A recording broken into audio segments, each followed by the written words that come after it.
Hi, just to let you know, the view looks amazing from here, right? We just have one table. I think that's going to be occupied very soon. So my name is Zaffar Naik. I'm the founder and principal consultant with First Avocado, which is a service design, people enablement company. So a lot of what I speak about today is going to be based on the learnings that we've acquired from this particular company to this particular topic. So where does growth come from?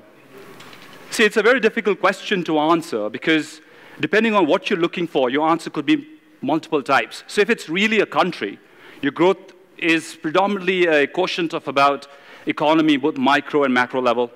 If you're talking about individuals, it's really about leadership. And if you're talking about business and management, it could be about many things. So I want to start off with a very short story, and I don't know if some of you have heard about it. It's a myth, really. It's an urban legend. Early in around 1900s, there was a lot of race between two countries in order to conquer space. So you had the United States of America, and then you also had the Soviet Union, Russia now. And both these two countries, they were trying to get into the space, conquering the space. And one of the things that they really wanted to get into, one of the problems there was to come up with a pen that could write in space, to come up with a pen that could withstand zero gravity. So what the Americans did in their very style, they brought in a lot of experts, they put in a lot of money, they did a lot of research and development, spent a lot of time, and over a period of time, they actually came up with a really good product, a pen that could actually withstand zero gravity. And it was a really good product. Now, what the Russians did, or the Soviet Union did, was they came up with this, right?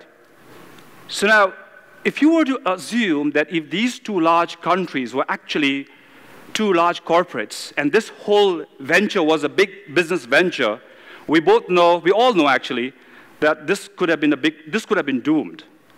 I mean, imagine Neil Armstrong going out to moon and then unpacking a big box, and then he goes out saying that $10 for every pen here. And then the Russian counterparts comes next to him and says, 10 cents for every one pencil, right? I mean, this is not going to work. So if I happen to be one of those aliens, I will definitely go across and buy the pencil because it's 1,000 times more cheaper than $10 for that pen. So what do we gather from here is companies who have strategies are great. In fact, they're good. And they are really into finding out what is it that we have to do to get the work done. For instance, in the particular case of the Americans, it was about what do we have to create in order to make sure that we can withstand zero gravity. But the greatest of companies actually question why. Why do we even have to create this in the very first place? The Soviet Unions were doing just that. And they were finding out, why do we need it? And the answer to that was very, very simple, and it was basically to write. So companies who start off the innovation with a very central theme of why, they actually bring a lot of disruptions in the market, and that actually becomes the fuel to growth. And innovation, if you kind of look at it from one perspective, it's really about bringing relevance in the market. So relevance with a customer, relevance with multiple other players. So this is where, if you were to look into some of the larger companies at the startup phases who are doing really, really well, these are companies that we don't necessarily, in this particular group, we don't take the services from, we know all of that. So we have Tesla, we have Uber, and then we have one of the companies who's got a footprint here now in Nepal, and that is Oyo. So entrepreneurial startups, the very fact of having question about why is very much designed within the very, within the very fabric and the plan of developing our businesses. But when you look at some of the other larger companies who've been there for centuries, IBM, National Geographic, Godrej, and Apple, of course, these companies, unlike many other companies of that generation, they have been able to reinvent themselves over a period of time. And the reason why they've been able to do that is, again, the question as to why. They have been able to build agility within themselves. They have been able to morph in the way they want to, change the shape and structure in the way that the customer wants them to. and they've done beautifully well. So if you look at IBM's history and you look at the history of personal computers, they both come together. But if you look at IBM's service offering today, they don't sell personal computers anymore. They sell solutions of a different kind altogether. So the question about why has always been in the center of every innovation. Now, some of you guys may be thinking, yeah, we do all of that stuff. You know, there's a huge amount of research that goes on before we develop a product. But when you do a research, and when you do surveys, and when you get out to customers and ask questions, all the time, you're only getting answers to the questions that you asked. But there is a huge space which is left untouched and unspoken, of which you have absolutely no idea. And that, a lot, depends on where you actually build relevance with the customer. So, relevance with the customer is one thing, but then the kind of world that we live in right now is actually in a very different league altogether. And building relevance does not seem to be ending just with the customer now. Because if you look into the kind of services we consume today, there is a very poor demarcation in terms of one service from the other service. We really don't know when one service ends and when the other service starts. So that way, it becomes very important that you're not only relevant to the customer, but you're also relevant across multiple different spheres of your service offerings. So what I'm going to talk here about is, for example, some of you guys may have watched the latest Bahubali. In fact, all of you guys must have watched. How many of you guys have not watched Bahubali? Well, that's a pretty decent. I mean, that's quite a commitment for this event, really. Okay, so if you go to the QFXs, and one of you guys have a really great idea of actually setting up a big restaurant within the QFX or any kind of multiplexes inside, that business is not going to be truly that successful. And the reason why is because as much as you want to be very relevant with the customer, you really want to bring up a great product, you want to have a great taste. Let's say you have a good nutrition for the food that you deliver, a great pricing. But if you look into the other dimension of the service, you actually have a hall wherein you're only allowed to pick in a popcorn, a combination of a popcorn and a Coke, a combination of tortilla and a Coke, a combination of perhaps a burger and a Coke, a sandwich and a Coke, and nothing else beyond that. And the reason is because we've got two hands. Thankfully, we've got a small little placeholder where you can put your Coke inside. And then you have one hand to hold your food, and the other hand just to put that in your mouth. So there's no way that you can have a restaurant which sells proper food in there, like a proper dish where you can actually go in and eat a lot of things. Unless, of course, you want to get that food and hand over to the stranger next. And then that would be a delightful sight to see. But that's not going to be possible. So you're really intent of bringing up a service, no matter how good or how relevant is it to customer, also has to be in conjunction with the multiple different parties that aligns together in that ecosystem.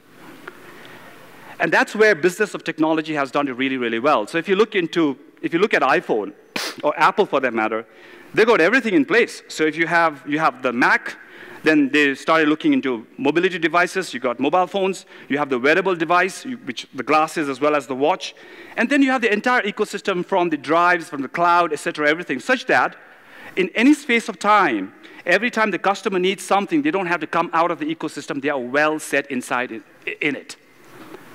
So this becomes a really, really important factor. So to be relevant in today's generation from a leadership as well as management perspective, it is very important not only to be relevant because the customer, but really be relevant with the suppliers, the partners, the customers, your employees, and a bigger lot, perhaps to a certain extent, the competition as well. So that's one.